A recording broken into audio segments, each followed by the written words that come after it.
ত্রয়োদশ জাতীয় সংসদ নির্বাচনে বিপুল সংখ্যাগরিষ্ঠতা নিয়ে বিজয় হয়ে সরকার গঠন করেছে বিএনপি। প্রধানমন্ত্রী তারেক রহমানের নেতৃত্বে সরকার গঠন করার ১.৫ মাস না হতেই ত্রয়োদশ জাতীয় সংসদ নির্বাচনের অধিবেশনে বিভিন্ন মন্ত্রণালয় ও বিভাগের সংসদ বিষয়ক কার্যাবলী কে কিভাবে সম্পাদন করবেন, করোনা বা যে কোনো ভাইরাসের এগেইনস্টে ফাইট মানি ব্যাকট্রলের লেফট রাইট তার বিস্তারিত নির্দেশনা দিয়েছে সরকার। প্রধানমন্ত্রী তারেক রহমানের অনুপস্থিতিতে জাতীয় সংসদে প্রধানমন্ত্রী কার্যালয় সংক্রান্ত সব কার্যক্রম পরিচালনা করবেন স্থানীয় সরকার, পল্লী উন্নয়ন ও সমবায় মন্ত্রী মির্জা ফখরুল ইসলাম আলমগীর। এছাড়াও গুরুত্বপূর্ণ ৩টি মন্ত্রণালয় ও বিভাগ, প্রতিরক্ষা মন্ত্রণালয়, মন্ত্রিপরিষদ বিভাগ এবং সশস্ত্র বাহিনী বিভাগ সংক্রান্ত দায়িত্ব পালন করবেন স্বরাষ্ট্রমন্ত্রী সালাউদ্দিন আহমেদ। মঙ্গলবার রাতে মন্ত্রিপরিষদ বিভাগ থেকে এ সংক্রান্ত একটি প্রজ্ঞাপন জারি করা হয়েছে। এতে প্রধানমন্ত্রী ২৫ জন মন্ত্রী ও ২ জন প্রতিমন্ত্রীর বিকল্প হিসেবে সংসদে কে কোন মন্ত্রণালয় ও বিভাগের কার্যক্রম সংক্রান্ত দায়িত্ব পালন করবেন তা নির্ধারণ করে দেওয়া হয়েছে।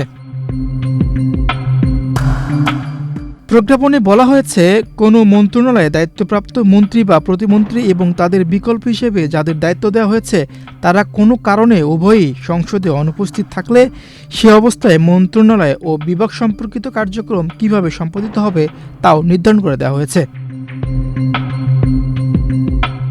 ওই প্রজ্ঞাপনে উল্লেখ করা হয়, ত্রয়োদশ জাতীয় সংসদে দায়িত্বপ্রাপ্ত এবং বিকল্প দায়িত্বপ্রাপ্ত মন্ত্রীর যুগপৎ অনুপস্থিতিতে অর্থ মন্ত্রণালয় এবং পরিকল্পনা মন্ত্রণালয়ে দায়িত্বপ্রাপ্ত মন্ত্রী আমির খসরু মাহমুদ চৌধুরী এবং তার অনুপস্থিতিতে স্বরাষ্ট্র মন্ত্রণালয়ে দায়িত্বমন্ত্রী সালাউদ্দিন আহমেদ জাতীয় সংসদে নিজ দায়িত্বের অতিরিক্ত হিসেবে সংশ্লিষ্ট মন্ত্রণালয় ও বিভাগের প্রশ্নোত্তর প্রদান এবং সংসদ সম্পর্কিত কার্যাবলী সম্পাদন করবেন।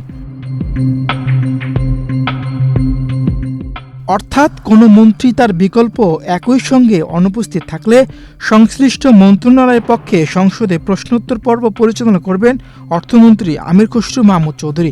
তার অনুপস্থিতিতে এই দায়িত্ব পালন করবেন স্বরাষ্ট্রমন্ত্রী সালাউদ্দিন আহমেদ।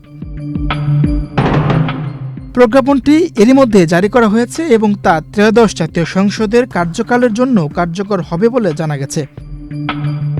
মীর হোসেন সরকার, বাংলাদেশ প্রতিদিন।